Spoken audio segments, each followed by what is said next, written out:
నోరేసుకుని పడిపోతే చాలు ఓ జర్నలిస్ట్ అయిపోతారు. ఇక ఓ పార్టీకి భజన చేస్తే చాలు ఛానల్ పెట్టేస్తారు. ఈ మాటలు రిపబ్లిక్ టీవీ అర్నబ్ గోస్వామికి సరిగ్గా సరిపోతాయి. బీజేపీ అండతో రిపబ్లిక్ టీవీ న్యూస్ ఛానల్లో managing director, editor in chief హోదాలో ఉన్న గోస్వామి గతంలో ఎన్డీటీవీ టైమ్స్ నౌలో కూడా పనిచేశారు. ఫ్రాంక్లీ స్పీకింగ్ విత్ అర్నబ్ పేరుతో బాగా ఫేమస్ అయ్యారు. ఇక కేంద్రంలో బీజేపీ అధికారంలోకి రావడంతో అర్నబ్ పంట పండినట్లయింది. తాను వేసిందే ప్రశ్న, తాను చెప్పిందే వార్త అన్నట్లుగా వ్యవహరిస్తున్నారు. 2 రోజులుగా అర్నబ్ గోస్వామి తీరు ఎన్నో విమర్శలకు తావిస్తోంది. ఇందుకు ప్రధాన కారణం ఇండిగో విమానాల ఆలస్యం, రద్దు అంశంపై గోస్వామి నిర్వహించిన డిబేట్. ఈ చర్చలో తెలుగుదేశం పార్టీ తరపున అధికార ప్రతినిధులు దీపక్ రెడ్డి, పట్టాభి వేరువేరుగా పాల్గొన్నారు.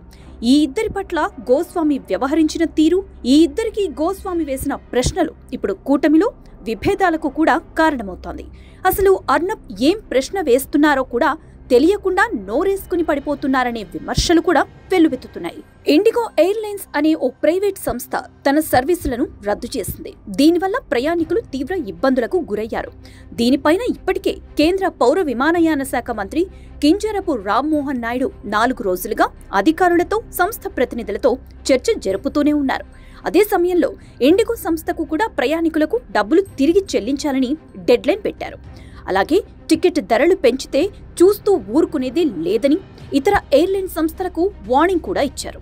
ఇక ప్రయాణికులు ఇబ్బందులకు గురి కాకుండా ప్రత్యేక రైళ్లు ఏర్పాటు చేస్తున్నారు కూడా.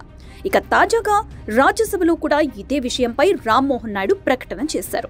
ఇండిగో సిబ్బంది రోస్టరింగ్, అంతర్గత ప్రణాళిక వ్యవస్థలో సమస్యల కారణంగా ఈ సంక్షోభం తలెత్తిందని, ఏవియేషన్ మేనేజ్మెంట్ సిస్టమ్ సాఫ్ట్వేర్ కారణం కాదని స్పష్టం చేశారు. అయితే గోస్వామి మాత్రం డిబేట్లో పాల్గొన్న టీడీపీ ప్రతినిధులను పిచ్చి ప్రశ్నలతో సతాయించారు. 4 రోజులుగా రామ్మోహన్ రివ్యూలు చేస్తున్న విషయం మీడియాలో వార్తలుగా వస్తూనే ఉన్నాయి. కానీ గోస్వామి మాత్రం మీ మంత్రి ఎక్కడా అంటూ రామ్మోహన్ నాయుడును టీడీపీ ప్రభుత్వంలో ఉన్న మంత్రిగా పోల్చారు. కేంద్రంలో మోదీ సర్కారుంది, అందులోనే రామ్మోహన్ భాగమనే విషయాన్ని మర్చిపోయిన గోస్వామి అసలు మంత్రి ఎక్కడా అని అడుగుతున్నారు. ఇందులో కేంద్ర ప్రభుత్వ వైఫల్యం లేదని, కేవలం రామ్మోహన్ వైఫల్యమని ఇష్యూ డైవర్ట్ చేసేలా గొంతేసుకుని పడిపోయారు. ఇక మరో అడుగు ముందుకు వేసిన గోస్వామి ఇది రామ్మోహన్ వైఫల్యమని, కాబట్టి రాము వెంటనే తన కేంద్ర మంత్రి పదవికి రాజీనామా చెయ్యాలని డిమాండ్ చేశారు కూడా. అయితే ఇక్కడే అసలు విషయం బయటకి రాకుండా గోస్వామి చాలా జాగ్రత్తలు తీసుకున్నారు. ఈ వివాదంలో అదానీ పాత్ర కీలకమనేది విపక్షాలు చేస్తున్న ఆరోపణ. కానీ గోస్వామి మాత్రం అదేం తనకు తెలియదన్నట్లుగా నోటితో దాడి చేశారు.